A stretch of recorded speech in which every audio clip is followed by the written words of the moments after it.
Hey, everybody out there, how y'all doing? It's me, Robert Prax, the King Comebacks with 2Ks at the end. This is Creating Greatness Podcast, and we are here today live with a very special episode, another edition of Championship Mindset Talks.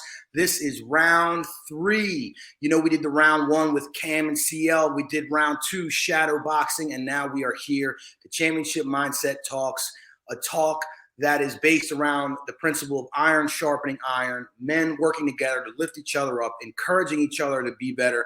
And what better guest could I have on those topics than Andrew Johnson? Thank you so much, brother, for coming on.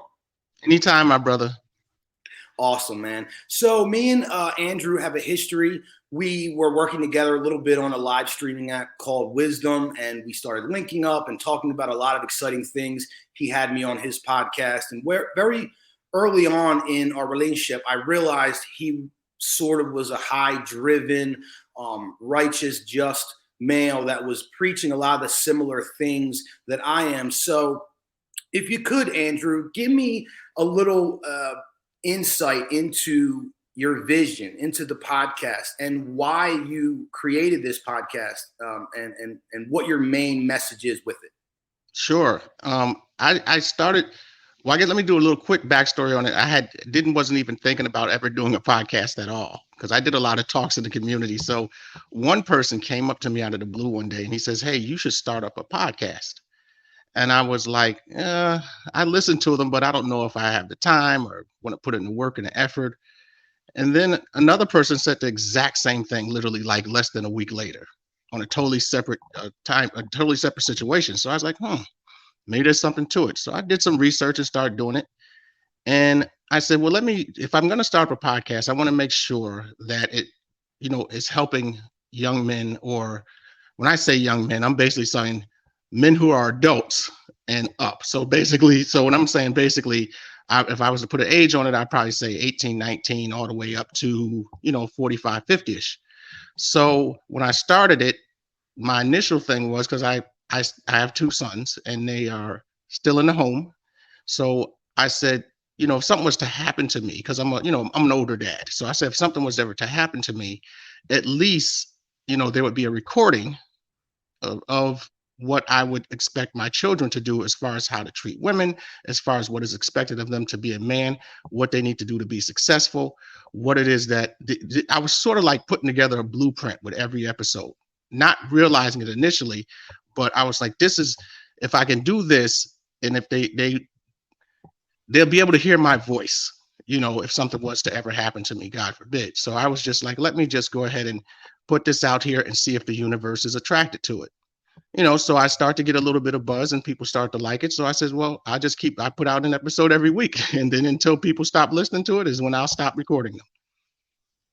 Oh, man, that's amazing, because you started out really just wanting to document some things for your children, but it turns out you influenced a lot more people than that. And that's sort of the beauty of podcasting, the freedom of it to record your thoughts, record your message for generations to come. But it does grow pretty rapidly, where people will hit me up on Instagram or Facebook and say, hey man, I listened to this episode, or I watched this reel and it motivated me to start working out, or it motivated me to start eating better, or any of those things make my day, man. It is my reason, it is my purpose, and if the money comes with it, then great. But yeah, and that's why I respect what you do, and that's why I wanted to have you on Championship Mindset Talks, because everything you do is everything that we're trying to do here. So great. One thing that I've heard you talk about quite a bit, and it was funny for me sometimes on Wisdom, because I would hear women having talks about trouble with dating, trouble with finding a high value man. Sure. But the problem with it for me personally, and this is my opinion, was that a lot of it was driven around finances, and he should take care of me, and he should support me, and he should be able to handle me. And I just think that was all wrong. So while I believe that us as men have to address a lot of issues in uplifting ourselves and becoming better, I also think that, the work is on both sides of the fence. And I listed a couple things that I feel is like a high value man. And I would be interested in your opinion on those things, and then also what you would add to being a high value man in today's society. And this was Sure. just a few things I jotted down. There's way more to it, or maybe there's less. So, really quick, fearless, fearless, not making decisions based on fear, not being afraid to be who he is, not being afraid to think outside the box or behave outside the box, sort of like an innovator, a leader. Number two was honorable and honest, Mm. something that's lacking very much these days. It's sort of a self-serving society that we've built up, and it is a lot that way. But there is still honor, valor, and righteousness in the world, and I think it's a characteristic that we should be cultivating in our young men. Also, something that's very important, and I don't want to minimize the importance of being strong, not just physically strong, but mentally strong, and not just mentally strong because physically is part of it, not just for health reasons or the way that you look. It's because when your health is well physically, it sort of bleeds through into other things. You're mentally more sharp, you're more focused, you're on top of things. So strong in a physicality way, I do mean that, but I also want to match that with the characteristic of being kind and gentle, the ability to balance yourself out in that way. And my last thing was a critical thinker. Maybe not Mm. a high IQ, although I'm sure that's a bonus, but someone who's a critical thinker, someone who doesn't burn out or crash under pressure, someone that in that chaos, in that moment where the leaders need to arise, they're able to critically think and solve problems. I would really enjoy to hear your take on those things and the characteristics or attributes that you would add to it. Absolutely. Well, first off, let me just say you brought up a really good point when you talked about, honesty. Well, you said fearless and honesty. Well, if I was to address fear, I always tell men fear is a negative emotion. So anytime you're making a decision based upon a negative emotion, just statistically speaking, you're probably going to be wrong anywhere between 80 and 90% of the time. So that's right off the bat. You don't want to do that. Honesty is the foundation to any relationship, whether it's me and you will be in, say, friends, whether it's you in an intimate relationship and you have a female partner, whatever the case is. Honesty, without honesty, there's no, the fact when I say foundation, no house can be built without one. So technically, if that's not there, everything else is sort of irrelevant. So you have to be honest and upfront with people. And when you say strength, now is, if you ever listen to the podcast, the very first episode is I called it the four pillars of manhood. And so I said the first thing that you need to be is mature. You have to have maturity. And the second being decisiveness, which is kind of a part of critical thinking, if you think about it.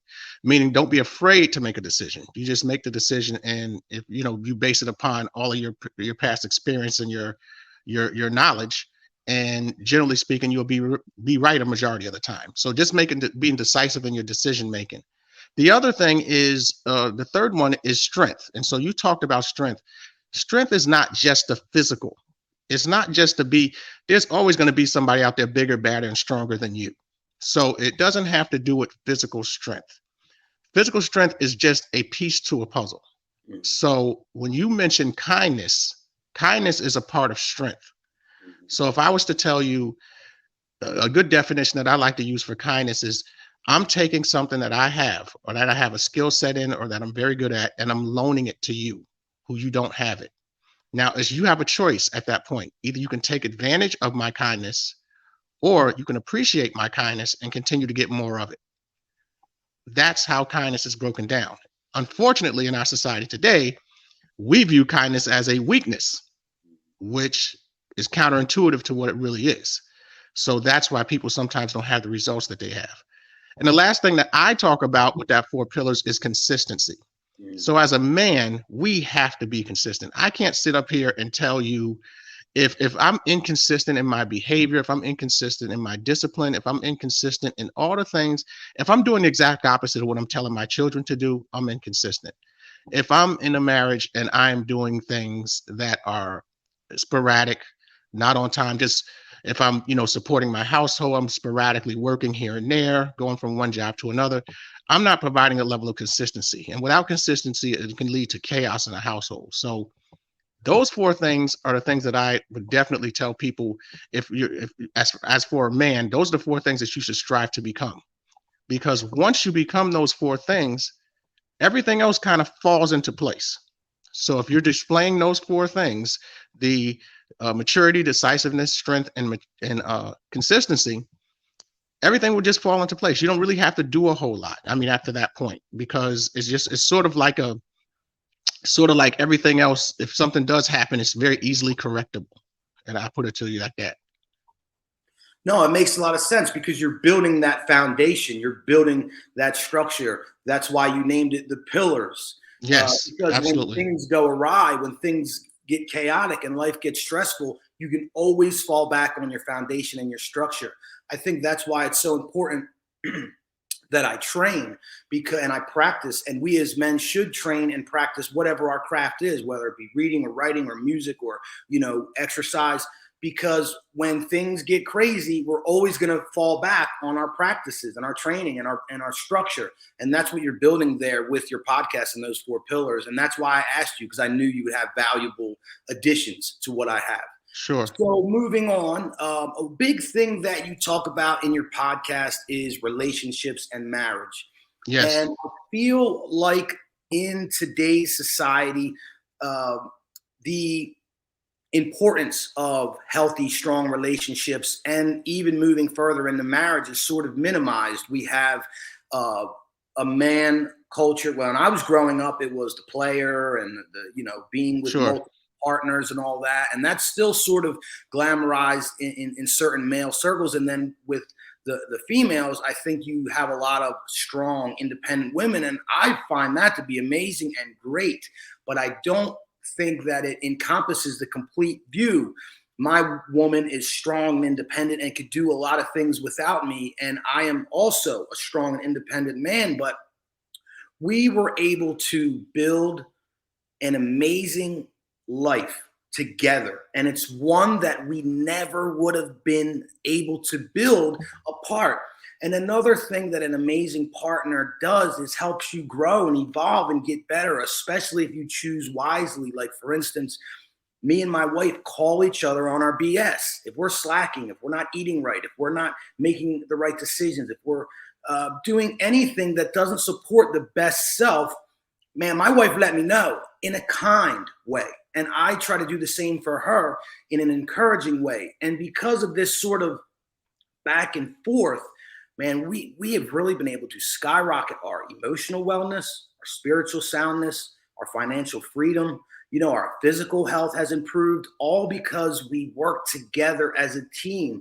So I try to encourage my listeners, especially young men growing up, to at some point in your life, not now, maybe not in the next 5 years, maybe not in the next 10, depending on your circumstances. Everyone's different, everyone's unique, and that's the beauty, that we all have that freedom to live our lives the way that we want. But with all that being said, I do encourage them at some point to be marriage minded because of all the wonderful and beautiful things that it can create for you in your life. Tell me why you made that a major topic in your podcast. Sure. First of all, you dropped some jewels right there, so that was really good, my brother. Um, what I tell you this is a lot of men are unaware of this, and I had looked at a number one time before, and one of the reasons why I wanted to talk about marriage is because it's men don't realize the importance of it in regards to it's not just about having a partner. There's a number, and I'm not going to quote the statistic, but I will tell you it's a big significant difference between a man reaching age 65 who is not married is a lot lower than a man reaching 65 who is married. So I tell men a lot of it has to do with your own life, because when you're in a marriage, you tend to, you engage in different behaviors. So you're not going to be like, example, I use myself as an example. Me and my wife are coming up on our 15-year anniversary. That'll be this summer. Awesome.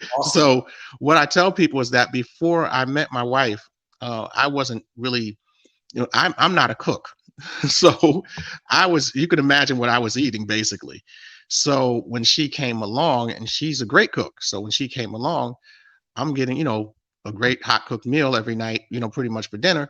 And the importance of that is like that brought a little bit more structure to my life. I don't know how much longer I could have continued to, eat the way I was eating, and stay healthy to an extent to where I wouldn't have had some serious medical problems.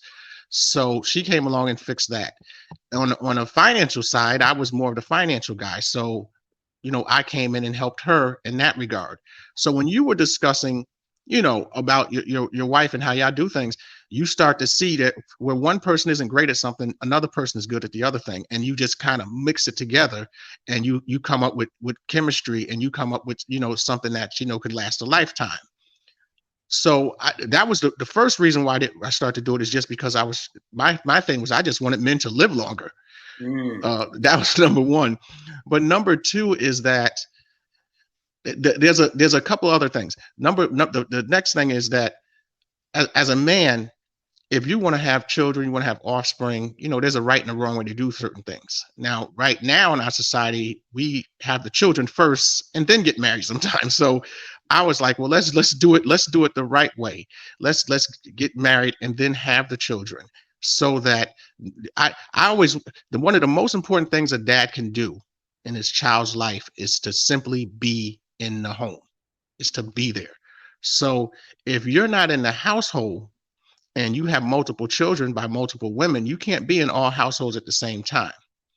So it's very hard to bounce from one house to another and expect that child to grow up and not have any major issues, because dad has to be in the home. So that's the second thing. The third thing is that the most precious gift any woman can give a man is his child, is having a child for him. So I think the least you could do, if a woman is willing to, essentially in some situations put her life on the line, because childbirth is not a guarantee. So if she's willing to do that for you to deliver a child, the least you can do is be willing to get married to her. So those are the main reasons why we talk about marriage a lot. There's a multitude of others, but I mean, because of time constraints, I will get into all of them. But those are probably the big things that I would say, is the reason why I spend a lot of time on marriage. And if you look at it from looking at it from the outside looking in, if you just think about it, if you were growing up, if you ever noticed, like I grew up in a household where my dad was there, and a lot of the kids who didn't have fathers would come over to our house and tap into his guidance. So I was like, the kids are looking for that. They're looking for that. They're looking for dad's discipline and knowledge. And so, that's very important. And as men, we kind of neglect that sometimes, unfortunately. Man, I like that you said some of those things, Andrew, because you're giving it to them no nonsense, man. Yeah. You're not saying, hey, maybe you should, or this, that, and the third. Like, no, that woman took her life and took a chance with it. I know, because my wife struggled in childbirth, and that's Sure. one of the reasons, that, and being with the fact that apparently I can't make a little girl. We gave up. Neither can I. So I have 3 boys, strong boys, healthy boys, and I'm very, very blessed to have that. But I like that you're giving it to them like that. No nonsense. That's real. And that's what championship mindset's all about. Another thing that I liked that you said was how you're good at some things and your wife is good at some things. And I've been talking about this for a long time, of like, if you choose wisely in your spouse, you'll yes. fill in each other's gaps. And that, what I mean by that is, where you're weak, she's strong, and where she's strong, you're weak. And you sort of fill in each other gaps like that and become a really complete entity, a powerful force in this world. And that's what marriage can also do for you, man. So thank you for those major tips. We're not going to get too far into it, because if you want to listen to this type of content, please check out Andrew's podcast. It is Men, Money, and Marriage. It's the 313 Men, Money, and Marriage. I had to put the numbers in front of it, because of, if you type men, money, and marriage in a search or anything, about 80 or 90 different things will pop up. So I put the numbers in front of it, which is just all the numbers are standing for is that there's 3 things we're focusing on. That's men, money, and marriage. It's the 13th letter of the alphabet. And the first episode was launched on 3/13, March 13 of last year. Oh wow, that's awesome. So if you Yeah. want more of this content, very symbolic. I see that you chose. Check out the podcast. But real quick, we will ask Andrew, what are a couple, if you could give us pillars, since that's your word, of a successful relationship and or marriage, and or maybe even going into ways that you could sort of carry forth the selection process. Sure. Well, actually, when you were talking about the selection process, that's very important. When I say the selection process, they say, you ever heard that expression where they say, you can sort of an attorney can win a trial or increase his chances of winning that trial by his jury selection. So that matters. It's who you pick as a spouse. So as a man, a lot of times we're going to try and get the prettiest girl in the room per se, and so naturally, biologically speaking, we'll go for something like that. But that person might not be for us. That person might not be designed for us. That person may not even be on the same program we're on. So I always tell men, don't focus specifically on beauty. I says you're better off going down a notch in beauty to get someone who is more compatible with you. We talk about this a lot, and I tell people, don't get caught up in the superficial. Right now, and if you're looking at a lot of marriages that you do see, and if you're just watching TV, or you're listening to different things on any other type of platforms, you're starting to see a lot of people are picking style over the actual substance of a human being. Mm, And I've heard women and men for this matter say, you know, um, I broke up, or we got divorced because I wasn't happy. So and I counsel women, and I talk to them on a consistent basis, literally almost every week. And I tell them, it's as a man, and as a husband, my job is not to make you happy. mm, You need to be happy when you show up. I can't, on top of providing, on top of raising children, on top of making sure that everything else in the household is running, in a consistent manner. I'm not the happiness guy. I can't, that's something, your happiness has to come from within. It's very difficult to find people to, expect someone to make you happy. It's not, that shouldn't be an expectation. I can do little things here and there that'll give you a little short-term burst, but it's not, happiness is a long-term consistent feeling. So I can't, there's going to be times in a marriage where you're not going to be happy. There's times in a marriage where one of the particular people in the marriage is going to be doing more than the other person, and that could last years. But the payoff down the line is, what do you get back in return? Well, what do you get back in return? And what you get back is, someone who displayed those four pillars that I talked about earlier. And so that to me is very, very important. If you don't, if you're going to be married to someone, your expectations in a marriage. Well, let me say it like this, Robert. Whenever you go into a marriage, it's not about you. Love is not about you. Love is about that other person.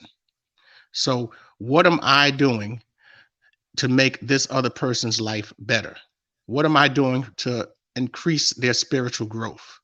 What am I doing to ensure that they have a comfortable life? What can I do better to make sure that this person is doing well, and doesn't have to worry about a lot of the outside negative influences? That's your job. It's Love is about you giving up something, sacrificing, and saying, I'm going to give it to this particular person, and as they receive what I'm giving, that they will return some of that. They will return that feeling back to me. But like, I give you a quick example. When me and my wife got married, after maybe a year or two, I said, you don't ever have to buy me any gifts. I says, don't get caught up in thinking that just because it's my birthday or for Christmas, this, that, and the other, whatever. Says there's no obligation to buy me a gift. I'm a grown man at this point. I don't have to be worrying about something superficial or material as a birthday present, or what a wedding, or a anniversary gift, or a Christmas gift. I says, I'm a man. I says, I get, when it comes to material things in my house, I come last. So if everyone else gets their stuff before me, then I come in and I get whatever's left over because I don't really need a whole lot, on the material side of things. So that's what I'm saying. That's when I'm talking about being a man, being in love, being married to someone, what it all entails and what it takes. If you are going in there with your own selfish things and you're it's all about you, your marriage will not last long. If it's about the other person and you're putting your energy and effort to make sure that the other person is having a good life, then it kind of all lines up. And you mentioned something really important, Robin. You were talking about how we have to where we're strong, they might be weak, and where they're strong, we might be weak. And what happens is when you put that together, and you both of you are working on the same thing, and you both have the same goals, the marriage becomes easy. Like I hear a lot of people say that marriage is hard, and I'm like, no. If you're struggling in your marriage is hard, there's something wrong. Marriage is not it shouldn't be as difficult as sometimes we make it out to be. If you share the same long-term goals and you want the same things, and those things are positive, and they're pro-social in nature, why should it be hard? I just don't get that. It should be a smooth out. It should be a smooth running car engine, that never stops. Man, you have dropped so many gems right there. I'm happy and excited for the folks out there to be hearing this conversation. This no nonsense championship mindset talk. He told y'all what it is, man. It's sacrifice. It's sacrifice. That's what it takes to be a man and to be able to put others before you. Constantly, I talk about it on championship mindset talks, and I talk about it within my own home. I eat last. I receive material objects last. Anything that we're doing, I go last. I sacrifice my feelings. I sacrifice what I want to do for the greater good. That's what a real man does, and that's what a leader does. Another thing that I thought was so beautiful that you said was the happiness aspect of it. Something that I used to talk to my wife about very early on in our relationship was that I cannot make you happy. All I could do is enhance your happiness. That's That correct. happiness has to originate from within. But just to say it's not our job as men to make you happy, that doesn't mean that we're not doing all these other things that Andrew talked about. But it does mean that you are responsible for that. But when you put those things together, it could really, really be magic. So on to the mentoring, because that's really what championship mindset's all about. We're mentoring young men. We're uplifting young men. We're also talking to the females out there that need to hear some of these things as well. But you're actually boots on the ground, in your neighborhood, in your community, and that's also what a leader does. And talk to me some more about that. Sure. As far as mentoring goes, it's critical in our society today, and I'll get into why here in a minute. But I had started years and years ago, probably I want to say maybe 25 years or so ago, where I was in a program, and I'm pretty sure you've heard of it before, but it was called the Big Brother program. And I would meet with a young man at the time who was 9 years old, and we would just spend an hour a week with him. And sometimes that it would last longer than an hour depending on what you were doing. And it really it mattered because all of the kids that were in those type of programs came from either unhealthy backgrounds or broken families and different things like that. And it was really you're doing it for the child, but the reward was actually I got the reward too, just helping somebody else who was a little bit less fortunate than say I was growing up. So I wanted to return that. So fast forward later on, years later, a friend of mine had a mentoring program and he wanted me to speak at it. So I said, absolutely. And so after I spent the day with the young men who were, adolescent age. Um, I went back and well, he contacted me back and says, "Hey, would you want to continually do this on a consistent basis?" And I says, "Well, is time permitting, I'll be available for you. Just reach out to me and give me a call." And we've been working on this program that he set up for about 2 years. Now this is going into year number two, and it's been very beneficial. What we do notice in those type of programs is that kids, the kids' grades have went up since they started the program. They become more responsible. They picked the discipline that they wanted to have put on them if they didn't do something correctly. They voted on it, and they're becoming at a younger age. They're starting to see the importance of responsibility and taking accountability for your actions. So that's huge. And what we found out just working in these types of programs is that if if I go into, say, a bad neighborhood, or that's is high crime ridden and different things like that, it only takes about 5 to 10% of that community to turn around and do something positive, and then it just rubs off on the rest of the community. So I tell people all the time, this is, if you just have a little bit of your time that you can spend with someone, no one's asking you to, go dive in head first and just do it, nonstop and just be so caught up in it. It's just those little moments of time that people need, that's very, very important for especially a young man. Because young men, a lot of people don't realize this, they're looking for discipline and they're looking for people to teach them. And if you can provide that to them, you'll be surprised how they can go from like worst to first kind of thing, as we say. Mm. Yeah, man. I mean, I really am seeing that as well, as you're seeing the emergence of people like Jordan Peterson and Andrew Tate and Joe Rogan and Jocko Wilkes and Dave Goggins and all these leaders that are speaking out. It's because the young men are thirsty for this discipline, for this mindset, for this purpose, for a reason of being and finding their place. A lot of young men out there right now are lost, but we are going to show you the way here on Creating Greatness. Andrew is going to show you the way on the 313 and mentoring in person, boots on the ground. I love it. It's one thing that you mentioned that really strikes home is it's almost selfish. When I would go to the prison and volunteer and I would speak to these guys, knowing that I was once in their shoes and I would have appreciated that, and then to see the smiles on their face and the hugs and the handshakes at the end, I got goosebumps. I'm even reliving some of it now, and I would Yes. leave that prison on a high, like just feeling wonderful. And it really is a selfish part of service. So it's not to say to do the service selfishly, but you could, and you'd still be doing some good out there in the world. Absolutely. So let's start wrapping it up. There's one last thing that I wanted to talk to you about because I think it's really important as we're talking about individuals growing up, starting to make money, having to figure out how to manage that money, then getting into a relationship, figuring out whether we combine it or put it together or who controls the budget and all these things. And then also, I heard you speak about people that are high monetary, high income, and that may not always mean that they are high value, because something that we've talked about is budgeting and cost, being cost effective and mitigating the rising costs. So if you could talk to me a little bit about how you transverse the financial area aspect of your relationship. Sure.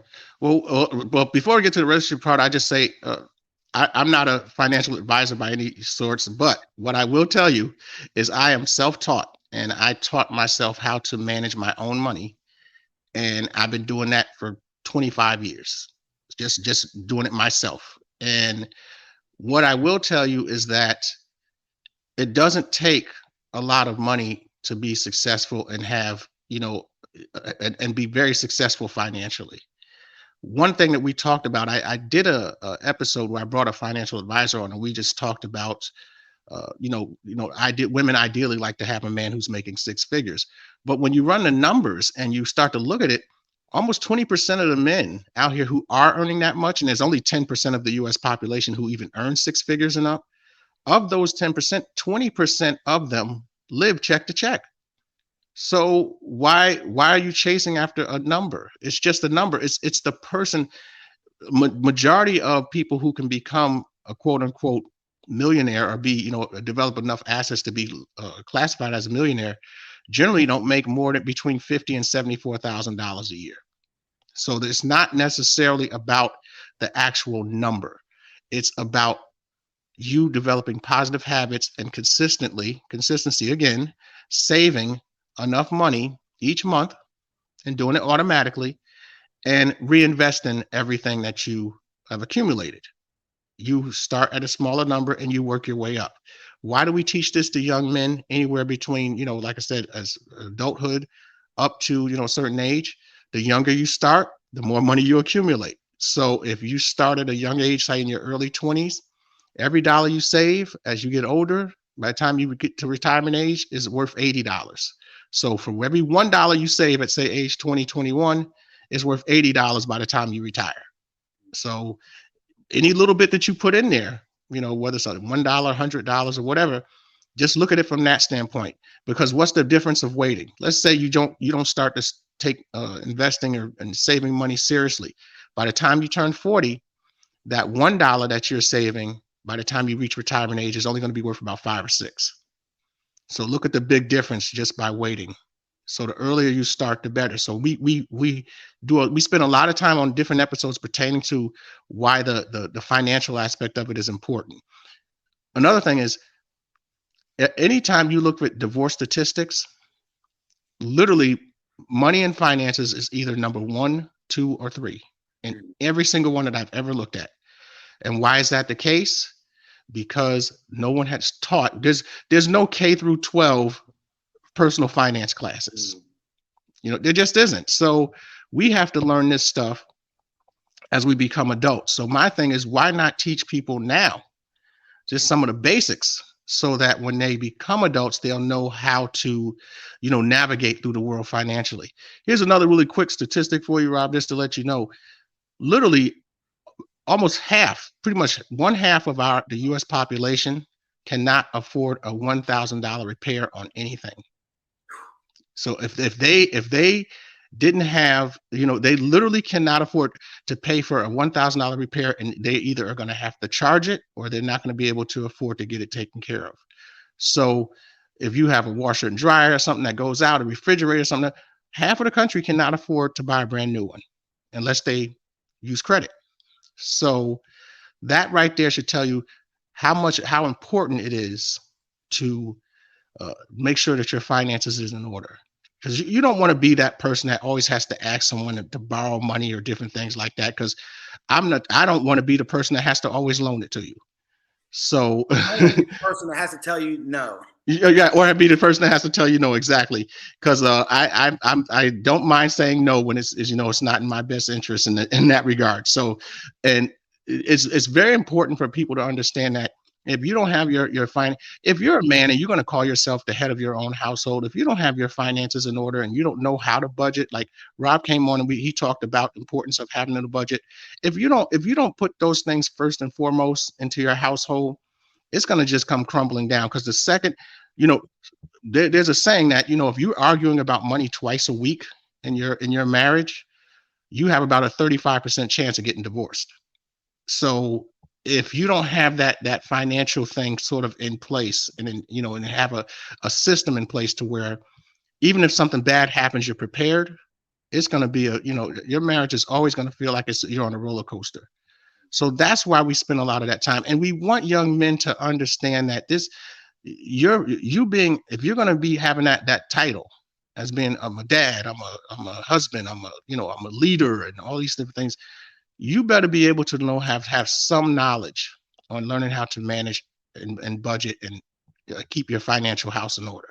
So we spend a lot of time on the show, probably about, I would say, anywhere between 30 and 40% on, financial matters. And it's just simply because of the divorce rate and what we know that the problems can be if you're not prepared financially.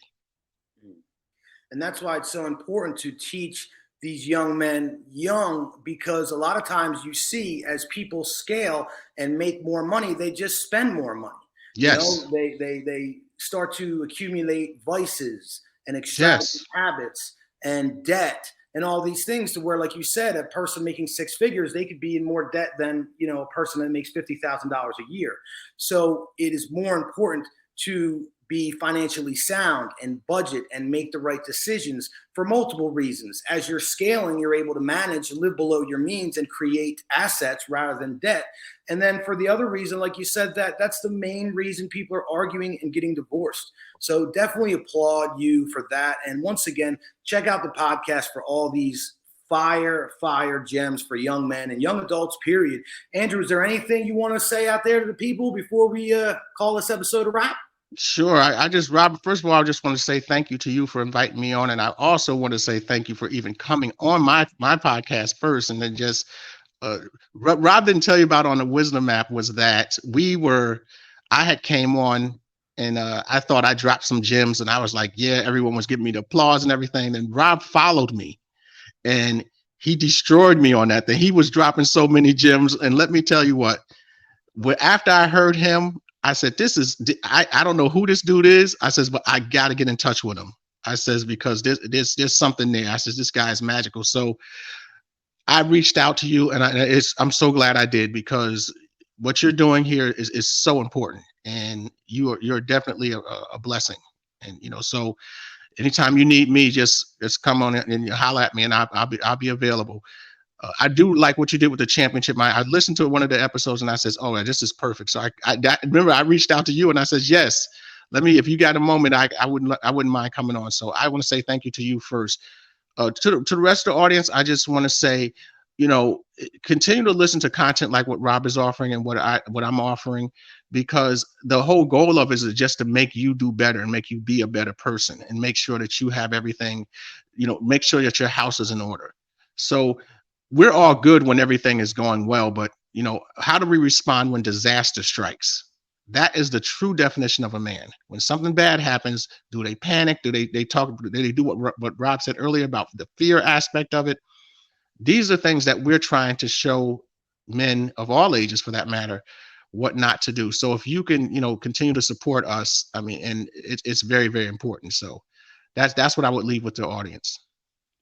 Andrew, thank you so much, man. I wasn't really aware of your feelings and thoughts on those wisdom talks. So thank you so much for those wonderful, kind words. A lot of times when you're moving forward in your truth and you feel the vibrant energy that I feel and saying the things that I say and knowing that that is firmly everything that I need to be doing, with the utmost faith, you don't need the validation, but when you hear it and someone says those kind words to you, man, it really means the world to me. And I'm like really overwhelmed with positive emotion from you expressing that to me. And I thank you. And I also encourage young men to do that. When you see people out there doing good or doing things that you admire, let them know, man, it means a lot. You never know what a few small words will mean to a person. And I will share a few with you as well.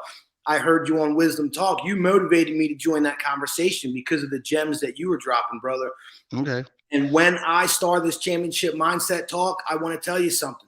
It's synchronicity. It's the universe speaking to us, because I had every intention on inviting you on. You did not have to reach out to me and ask to come on, because I was already had it in my mind. I already had the topics I wanted to talk to you about. It was more of like a time issue, man. Sure. But it was so funny. The day you text me, I literally still have it in my phone on my list. Email Andrew about championship mindset talks, man. So thank you so much for coming on, brother. Absolutely. My name is Robert Prash, King of Comebacks with 2 Ks in the end. This has been an epic championship mindset talk with Andrew Johnson. We will see y'all next week.